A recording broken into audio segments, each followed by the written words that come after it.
I'm Ebru Özyürek, the blogger of Visionary Eyecatcher about fashion and art, and now I'm in Miami at the Art Basel 2013. It's so exciting, and I thought, why not pick an exciting artist from the gallery 212 in Wynwood, and there she is, Hazel Grifftiths. Hi, well thank you for having me. And I just saw your pictures and I thought they are really interesting because you have kind of these structures and materialism with the gold and then the really thick white material, and it's like really static. Do you want to tell something about the process? Yeah, I mean, for a long time now I've been obsessed with texture. I love the different textures that I find in nature. Like, I'm always looking at like moss, tree bark, you know, the way frost forms on grass and things like that. Mm-hmm. Most of these forms that you see in this work are kind of almost like memories from like my childhood landscapes.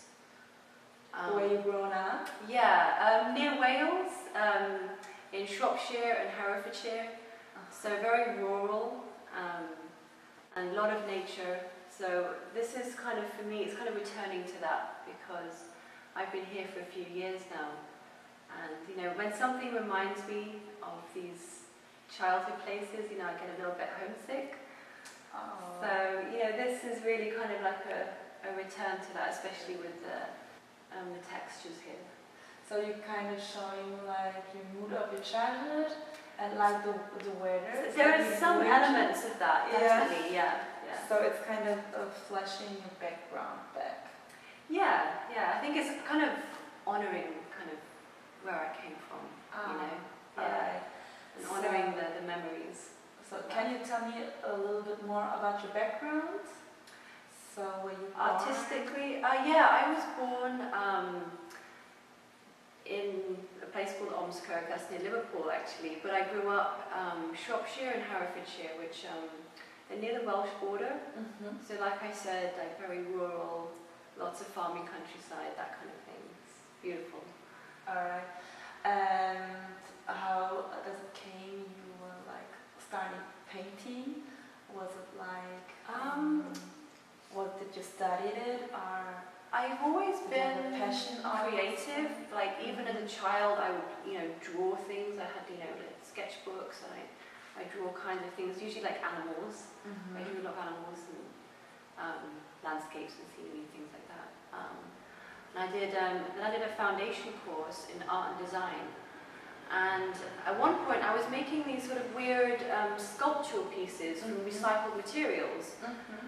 And I had a tutor that, you know, came up to me and said, have you ever thought of making these things into weird sculptural garments? And at that point, I had never thought of doing anything to do with fashion.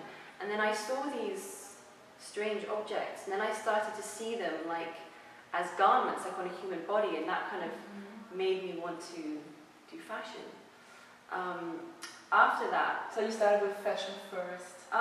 General kind of art and design, and then I kind of specialised in fashion in my second year.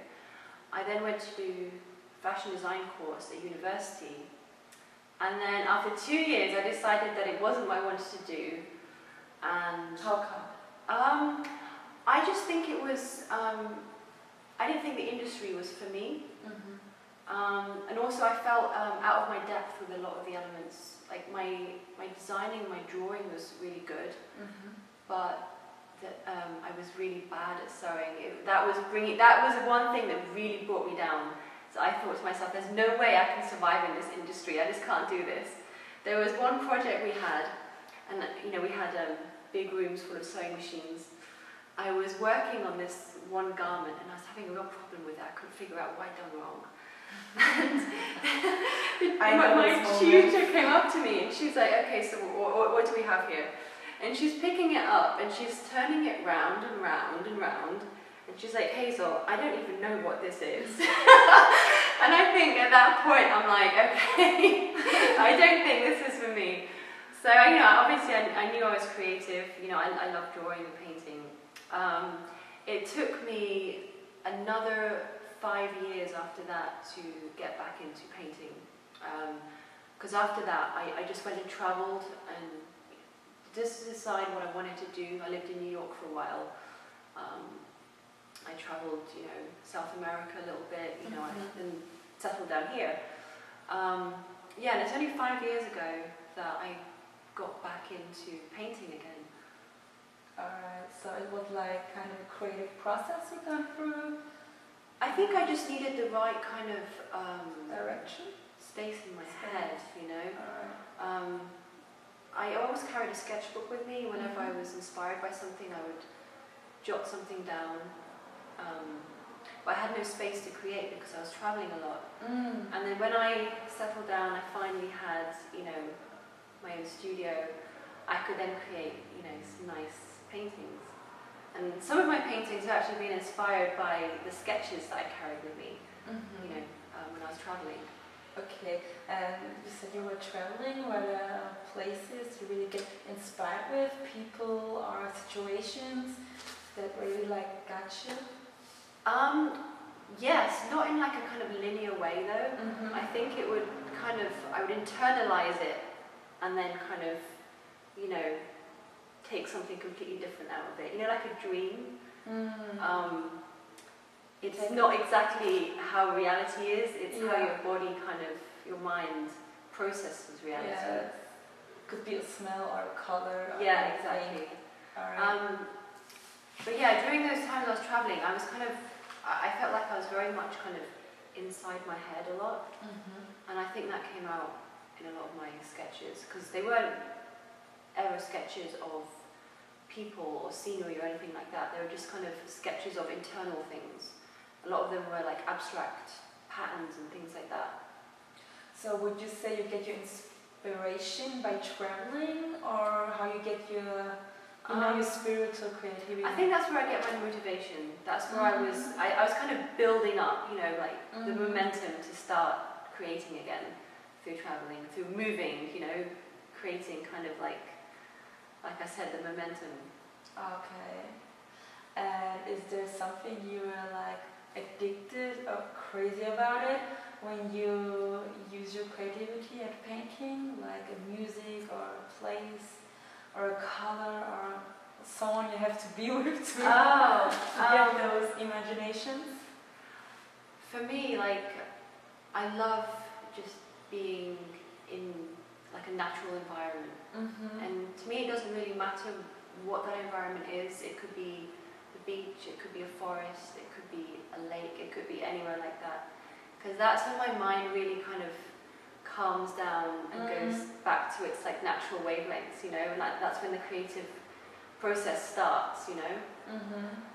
But images can come at any time. Quite often I'll be falling asleep and I'll get an idea and I'll have to, you know, write it down and have a sketchbook by my bed. So I can write down ideas. So yeah, they can literally come at any point. But for me to be like in a very quiet and tranquil, natural environment, for me is kind of, I have to be... You have a base? Yeah, in a calm place, yeah. To put the pieces together, yeah. Collecting in your head, kind of that? Yeah, yeah. Alright. So, is there a movie or music that you get, or something like, that you get inspired with? Yeah, I read a lot of books actually, and I listen to a lot of audiobooks while I'm painting, especially science fiction, because they have some crazy worlds and concepts. Okay. So that can sometimes be very inspiring. Alright. And helps you kind of think outside the box, you know. Yeah, yeah, that's a lot important. Do you keep like following a dream, like with your painting, or it's just something that like happened? I don't have like a concrete goal, like this is what I want to, this is the end result of my whole entire process. For me, it's like every stage is like a platform, and then that can lead me in a different direction and new places. So I think it's really good to leave it open rather than having like a fixed goal, because then it can leave you open to more creativity, more possibilities, rather than just sort of you know, having the blinkers on, you know. Artistic when you leave it open. Yeah. All so right. you can go from kind of one like stepping stone to another. Do you have other creative behaviors? Yeah, I like to write as well, but that's sort of more poetry or like short. I used to write a lot of short stories. I haven't written anything for a long time, but what I also do is I write down dreams. I have a lot of really crazy dreams. So, and I have books and books and books full of dreams that I've written down. Wow. Yeah, and I think in future I'm gonna turn those into either stories or paintings. It would be so cool. Yeah. These creatures would be real and you have a own story. Yeah. I could do both. I could do a story with the painting. Maybe that's the next step. Yes, exactly. Or a feature or a musical or something. Yeah. I mean, I could imagine that. And would you like to write it? Yeah. That's so cool. So yeah, I really want to do that, you know, at some point. Yeah. Yeah, to turn those into something. Because I have, each dream is like a story in itself. Okay. And a couple of short stories that I've written have been based on them. Ah, that's really interesting. So do you want to transport a feeling or a message with your art? If there's any message that I would want to be sending, it's funny, around the same time I started painting, I started getting into things like trying to live more ethically, you know, paying attention to the environment and conservation and things like that. And if anything, by like using a lot of natural fibers and, you know, making it look like a little bit like a natural landscape. Did you use natural fibers? Yeah, they're all natural fibers. These are from palm trees, actually, all the fibers on here. Like summer meets winter. Yeah. Yeah, they look kind of frosty, but you know, palm trees are really from frosty. Yeah. So that's kind of always in the back of my mind when I'm creating a piece like this. Because obviously I draw a lot of my inspiration from natural environment, so that kind of goes hand in hand, you know, with, you know, conservation and making ethical choices about that. Alright. So the visions you get is it like characters you create and you start painting, or is it like you start painting and then you get it? I get like a vision first, and then I try to create that vision, and I try to stay true to it as much as possible.